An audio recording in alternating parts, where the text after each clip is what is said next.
How you doing today? What's your name? My name is Sam Darney. I am president of Hope for the Homeless. And basically, I've been doing this kind of work from when I was very young. What do you mean? I was homeless when I was homeless when I was younger. How did you become homeless when you were younger? Well, certain situations, well, not that much younger. When I was in my 20s and stuff, I got myself involved in the wrong things in the wrong place, and I became homeless. So you were in your 20s? Yeah, I got into drugs and stuff like that, and then I ended up homeless. And then years later, which is now, I ended up homeless again. And I had decided back then that if I were ever to become homeless, I would help out the homeless. How are you helping out the homeless? I've started a company, organization called Hope for the Homeless. And we are partnering up with people such as yourself and various organizations so that we can help the homeless and fight for their rights. So you think the homeless should have rights? I think they're human beings just like we are, yeah. So you don't consider yourself, you don't like the word homeless person. What would you call yourself? Just a person. You're a citizen. Citizen of the United States of America. Who happens to not have a place to live. Right. Because you know, the homeless, literally it means the government recognizes homeless as anyone that doesn't own a home. So even couch surfers, people that couch surf, yeah, they're considered homeless because they don't own a home. Yeah. So well, we're all kind of like homeless in a way, yeah. you know? So well, yeah, a new definition needs to be created for what a homeless person is. A homeless person is just a person who isn't living somewhere permanently right now or doesn't have a permanent structure or home. If a person is living within a building, or I consider homeless to be someone who has nothing.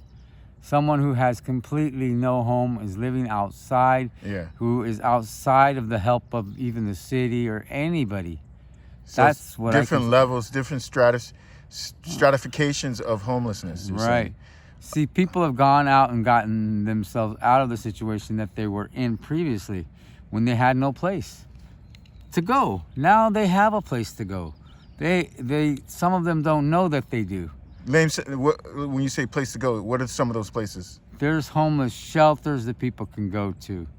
The city's providing hotel rooms. You're talking about currently now? Currently, right now. Yeah. And all this is going on, and a lot of people don't know. And I'd like to get the message out that you can, find a place to go. Why? Okay. How come I've met homeless people that homeless citizens right. that don't want to be in any kind of shelter? Why? They don't want to be in a shelter because they don't want to lose. They think they're going to lose their freedom. Defining what freedom means to them.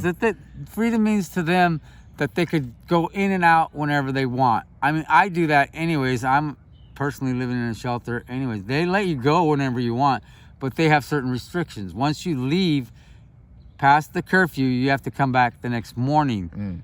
And they might have a different time. Where I go, it's 7 o'clock in the morning. Once I leave, if I leave before 10 o'clock, I can't go back to the center before 7 o'clock. I have to wait until 7 o'clock, then they let me back in. So I don't see that as being restrictive. I see, you gotta, that's the time people sleep, so they shut it down. Right. So you got to have some kind of respect for the facility that they're in.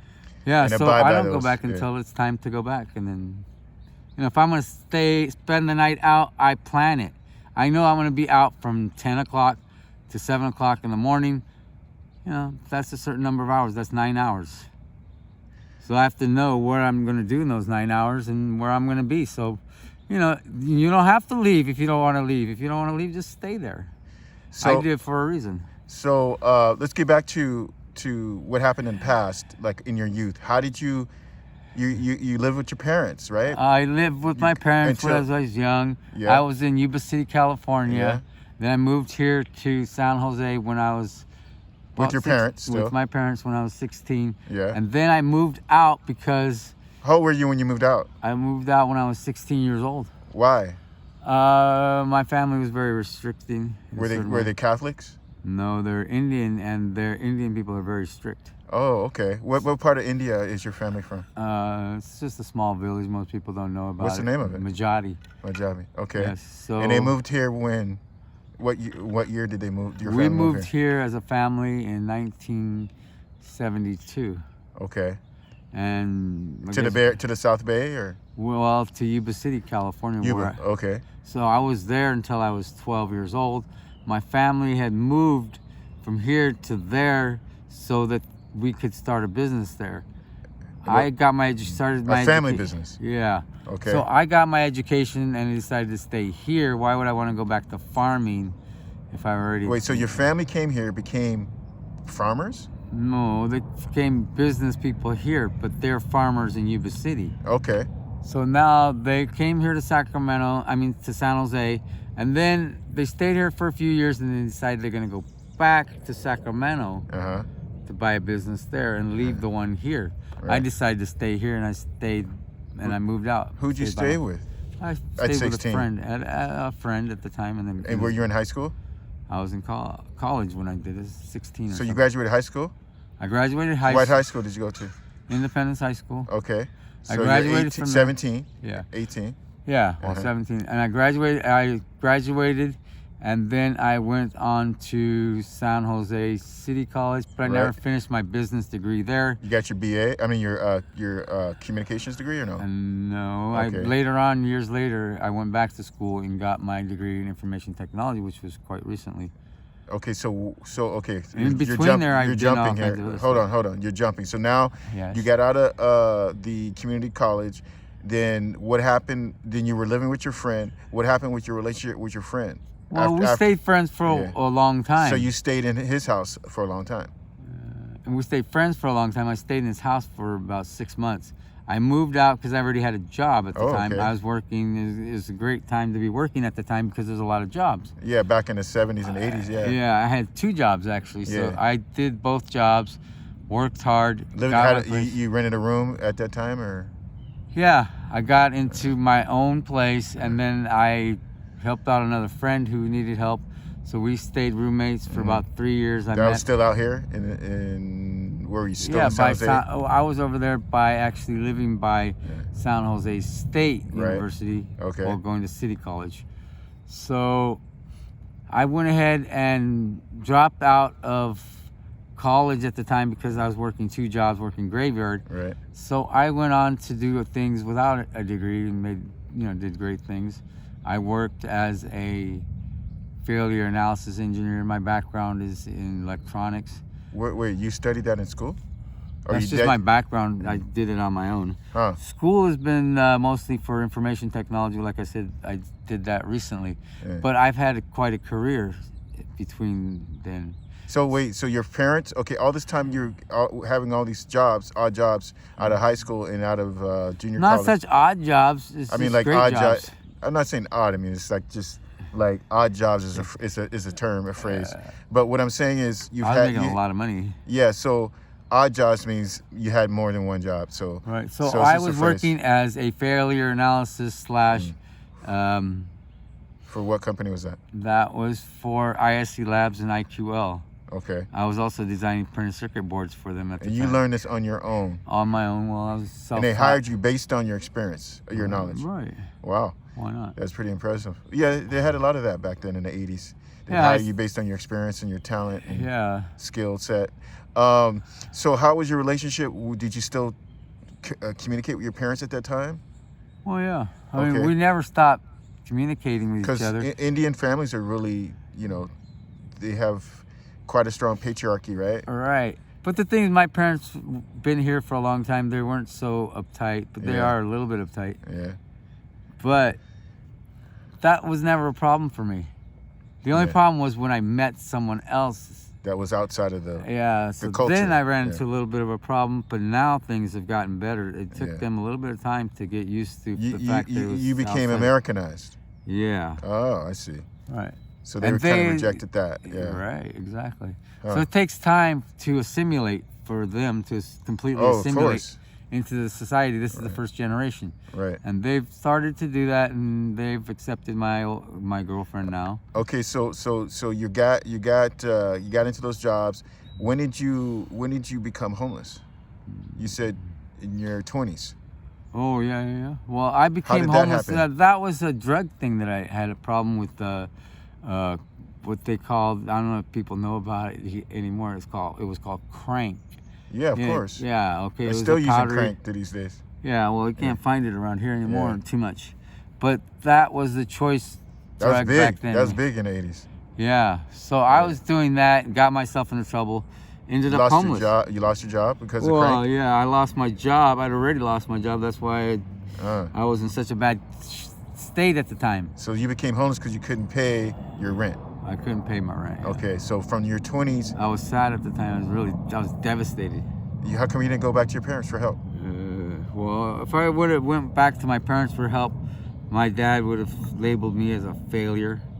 And it just wasn't possible at the time.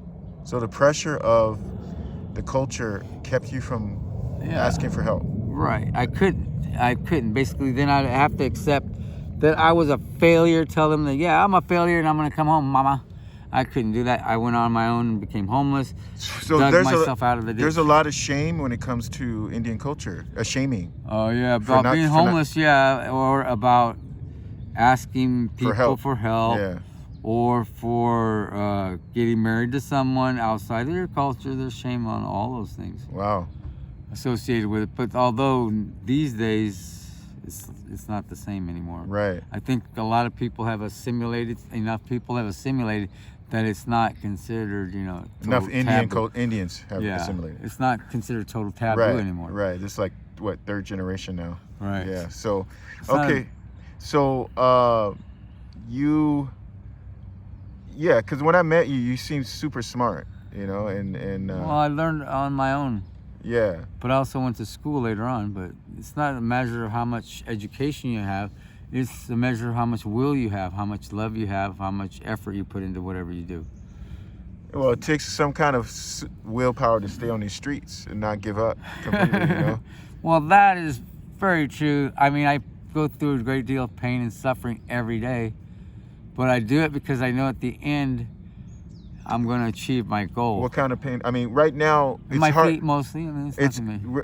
Right now, there's a problem because you guys can't panhandle. You can't ask for money because everybody's sheltering in. Yeah. So money has no value right now. You guys cannot exchange money. If I had a $10 bill, you couldn't make change within the homeless community because nobody else has money. No. So right now, right, you're right. So right now, the only currency is cigarettes, almost like prison. Well, just like prison. Yeah. So that's why I carry so many cigarettes, and I'm very, very rich in cigarettes. So when I meet homeless people, I ask them what they want. They say, this is what surprised me. I ask, okay, let's help each other out. We're part of the same community.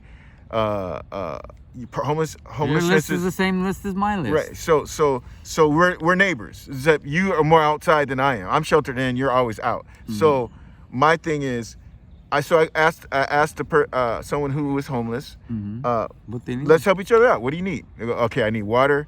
I need cigarettes. And I'm like, okay, when's the money question coming in? They didn't ask me for money. I was like, wait, how is this possible? You didn't ask me for money. They don't expect money. No, that's the first thing they usually ask. But they would like to have it. But the thing is, now money has no value because there's no money circulating in the homeless community because there's no panhandling right now because everybody's sheltered in.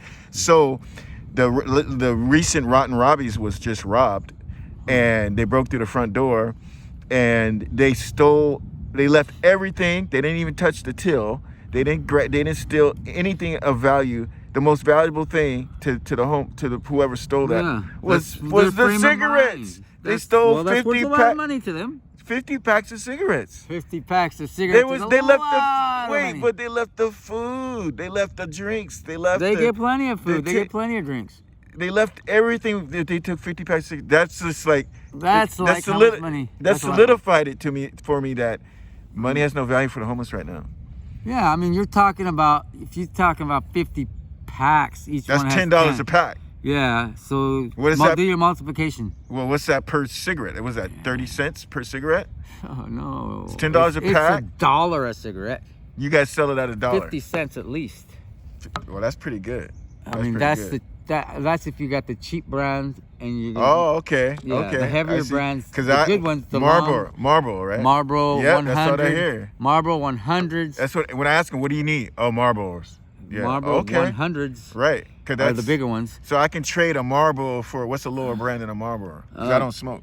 Most of them are going to be 50 cents, but if it's the 100s, and I can get 2 cigarettes for my 100. yeah, Okay, so $2. So $2. It would be a okay. $1 for 2 cigarettes. Sorry. So if you're gonna ask people to help the homeless, they should have cigarettes so they don't need money right now. Exchange. They can exchange. So well, that's what they want. So they people want out there, supply and demand. So supply and demand, exactly. So people out there, if you're listening, have cigarettes, packs of cigarettes. Their demand is cigarettes right now because they can't use money as currency because there's no money exchange right now because everybody's sheltered in. So the homeless cannot exchange money. Right. Money has no value right now. So please have packs of cigarettes on you. What's the brands they should have? Marlboro is good. I mean, they like any kind of brand. They like for menthol, they like Marlboro menthol. They also like I don't know any particular brands other than Marlboro, but any brand. They're just the ones that have the most value that's tradable. Yeah, Camels are good too. Okay, so Everybody people out there, Camels. carry. Don't think you can't talk to you don't think that you have to give your money to the homeless right now. They just need cigarettes. They can't use money right now. So they're getting EBT cards. They're getting money. They're getting what they need. But the thing is, the EBT cards, when they get a little bit of money on it, they can buy cigarettes, but it's only $30 a week. Okay, explain EBT cards because people need to understand what you guys, because you guys are getting help from the government. We know. Right. So, and there's some homeless out there that will ask to make their money off for panhandling, and they don't need that money. Right? No. The EBT cards, you could have cash, depending on how much. What is the EBT? What does that mean? Well, it's a card provided by the government so that the homeless can eat. It's like a food. credit card. Like a credit card, but sometimes if you ask, they'll give you cash, and I'm getting $30 a week, for example. I am. Right. So I could use that $30 to buy whatever I want. Right. It's cash. Right. But the other side is for food only, so I can only buy food items, and then they're giving me, personally, I don't know, more other people get more, like $120 for groceries a week. So I get that plus that, so it's $150 plus another 100, so about $250 a week help as far as the food stamps and cash. Right. So you guys know how to play that game when it comes to working within the system. You can survive the system, and you don't always need money from people because people have the tendency to think, oh, this homeless person is going to ask me for money. They don't ask what you need. Like when I talk to homeless people, I go, what do you need? Yeah. Oh, I need water. I need cigarettes. Oh, I need a jacket. Or I need pillows. Yeah, pillow. And I need a blankets, mattress. Blankets. Blankets. It's not. Shoes, it's complicated. Shoes. People think that if they make they give a homeless person something, they need the basic things. Yeah, we got to save your needs. life. It's just basic needs. There's a guy out there, like I said the other night. I went to 7-Eleven over here by Santa Clara University. It's not too far from here, where we're located right now. And the only thing he asked for was, "Can I please have a blanket?" Yeah. And I go, "Oh, I didn't bring a blanket, but I could go look for one." Yeah. And then you guys help each other out in the community, right? All right. Tell me a little bit about that. You had a contest for a sign contest. Tell us about that. Yeah, I had a sign contest for my company. I have it sitting right there. I did show you earlier. Yeah. And the lady, she won, $200 for having the best one. So the sign contest was for it. What was it for? It was for creating a sign for our company. Right. Company like logo type of thing. And then you collected the money for the contest? I collected the money amongst the homeless. Yeah. Wow. And then whoever wins gets the 200, and the lady won. And you gave her the money? I gave her the money. Did she buy you guys lunch? No, she did her own thing. She couldn't afford to buy everybody lunch. Yeah, right. That's a lot of money. I don't know if I could afford to buy everybody lunch right now, but she didn't go out and buy Nikes, did she? I don't know. She probably went out just to feel what they feel like. Helped her friends and helped herself to some good stuff. I'm well, sure. It's her money. She can do what she wants. Yeah. Right. I do whatever I want with my money. Right. You know, I come across money all the time. I'm fortunate to have a family that gives me money. I'm fortunate to have a business that's throwing in some money. You know, So what is your goal, ultimate goal now? ultimate goal is to have $250 million To do what? to do everything that we need to do in California. Oh, you're still thinking about we. It's not just you. It's not no, about I. it's us. So You're a part of the team. I mean, we're a part of a community that's serving the homeless through a larger community that's yeah, because not in trouble right now. we're gonna have like a spa day for the homeless. And I greatly appreciate all the support that you're giving the community. What did you say about how if you take, because we're talking about having temporary showers for the day, what do you think about how that makes a homeless person feel when they can take a shower? They feel like a human being again. They feel like, you know, hey, somebody cares. They feel they're very grateful people. Yeah. They're cleaned up, and then they feel part of society. Right. It reconnects them to the rest of the world. They're like being. They get their dignity back almost. You're right. Because there's a lot of shame. You feel shame being homeless, right? Right. There's shame that this sort of what society's put upon us, sort of a stigmatism that's lasted forever. When you look at a homeless person, you think, oh, this person's going to rob me or do this to me. No, and how many of them actually do that? None of them. I've never seen too many do that. I mean, it's happened on rare occasions that the homeless will do something like that, but they're the nicest people I've ever met. I used to work in not work, but I used to volunteer in soup kitchens. Mm-hmm. And then the priest would say, because he'd have us serving the homeless. And he says, I don't want you to just serve the homeless. I want you to sit down and have lunch with them. Right. And when I sat down with the homeless, I saw every person from I met every person from every walk of life. Mm-hmm. People that lost their jobs, people that their families got killed in a car crash, people that they used to be in the military, and all from every walk of life. It's just people. Shit happens, you know. Yeah. Their luck ran out, and they just ended up homeless. They're not bad people. They're grandpas and fathers and whole families and that's nurses. The tragedy. They have veterans, kids. They have all this. Yeah, they have a life. They just homelessness is not. Their whole life has been destroyed because of the economy here. It's so bad. It's being homeless is not their entire identity. Mm-mm. So the American people should just talk to homeless people and get to know who they are, and get over this fear of them being this different human being, this different community, and they're just us, and we could end up being homeless ourselves. And if we don't, what if I became homeless right now, and I would treat you like shit, and you're just like, oh, I'm homeless now, man. Can I get a cigarette? No, motherfucker. You treat me like shit. You know what I'm saying? It's like, oh, I never thought I'd be homeless. I would have been nicer. No, man. Should have been nice from the beginning. You know what I'm saying? It's like you're part of the community. We can't keep pushing homeless out to the next community. They're not. What we're going to do? Put homeless people on the moon? Is that what SpaceX is about? You know? So see, we're not different. We're the same. We're just under a lot of pressure right now because of the economic strains and the way the government has operated. It has pushed certain people out into the streets because they can't afford the rent without a job. You don't provide no jobs. You don't do anything to help out. I'm talking about at the people who are in charge here. That's who I'm talking to right now. If you were to do some good stuff for the people, they would not be protesting on your front yard, which means your buildings, where you're located. You know, you're sitting there in the city hall, and they're blowing firecrackers over there every day. Talking about to Sacramento? Protesting. I'm talking about here. Oh, okay. They're protesting right here in San Jose every day. They're blowing firecrackers. They're smoking weed. They're yelling and screaming in front of the building. You know? Well, you know, that's what they're doing.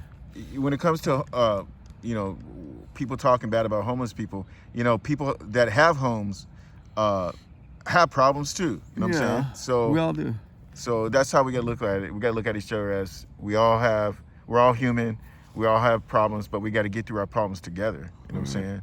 So you were talking, just one last thing, and we can like talk later down the road, but this is probably one of a series of talks. You talked about going to Sacramento and getting some policies enacted for homeless. Right. Can you talk about anything? One of the policies I'd like to have enacted immediately is that homeless have the rights as anybody else does, because they've always had the rights. How come you feel you have no rights? Well, we feel like we have no rights because of the way police treat us. How do the police treat you? I mean, immediately they want to hurt you, or they want to treat you like some sort of a low-level citizen, or second-hand or second-world person, or something. Give me one example. I'll give you 100 examples. Give me one example of a situation. Well, my own self. When I was dressed up nice and had suits on, all that. Before you became homeless. Right. Okay. I could go and do whatever I wanted and nobody bothered me. Right. But as soon as I took those nice clothes off and put these clothes on, they changed the way they saw me. They saw me as someone who was not worthy. But when they saw me with a suit and tie, they saw me as someone worthy. Sounds like a Black Lives Matter issue, but it's a homeless lives matter issue. Yeah, well, black and white doesn't matter. It's how much. Hey man, that's the whole issue. There's only one race. There's a human race. Yeah, right. Only one race. The homeless are. Yeah, but nobody should be treated badly. Yeah, by the not police. by that matter. No. It shouldn't be either one. It shouldn't be prejudice because there's only one race. There's the human race. So you're so prejudiced towards people that can't pull their bootstraps up because they have no fucking boots. They have nothing to stand on. We're trying to give them some legs so that they can stand on. I saw a guy the other night. I saw a guy the other night was almost completely nude walking around, and we don't have that nude ordinance like in San Francisco where you can walk around nude, right? Yeah. And I said, dude, and he had like a mental. Well, he couldn't do anything. Well, yeah. he kind of had a mental illness, so I said, you know what? Let me give you my jacket and my pants, bro. Yeah. So just to give him some dignity back. Yeah. Because he wasn't in a condition where he couldn't even think about that. He was normal. He was like, yeah, it's so far gone. He didn't know that was kind of abnormal. You know what I'm saying? Right. So I said, dude, let me look out with you, because I look at him as my brothers and sisters, and it's like, let me put some clothes on you, man. So I know you don't know you're naked, but I know you're naked, and you need to be dignified, right? Dignity in your eyes, in his eyes, he's fine. Yeah, he's fine, right? So let's talk about the issue, just the issue of mental illness in the homeless community. Is it a big problem? It's a huge problem. A lot of them don't feel worthy. A lot of them have been abused. A lot of them have all kinds of different issues. Some of them you don't think that they have a problem, but they have some sort of internal problem, issue that they never talk to anybody about. Yeah, like either drugs or mental issues or emotional issues, or Parents a lot of some of the homeless I them talk up. to, they talk like it's always a parent, something that happened in the past with their parents that kind of derailed their trajectory. You know what I'm saying?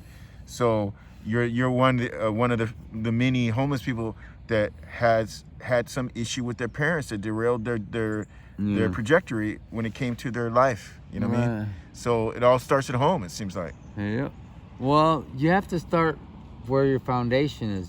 If you have a home, you have a foundation. That means you have a good, solid structure on which to build your career, your life, and everything. Like a nest, like a bird in the nest. Right. When the baby birds are ready to fly, they let them go. Right. So, And let me tell you something really funny that I saw. I mean, it's not funny, but it's kind of funny.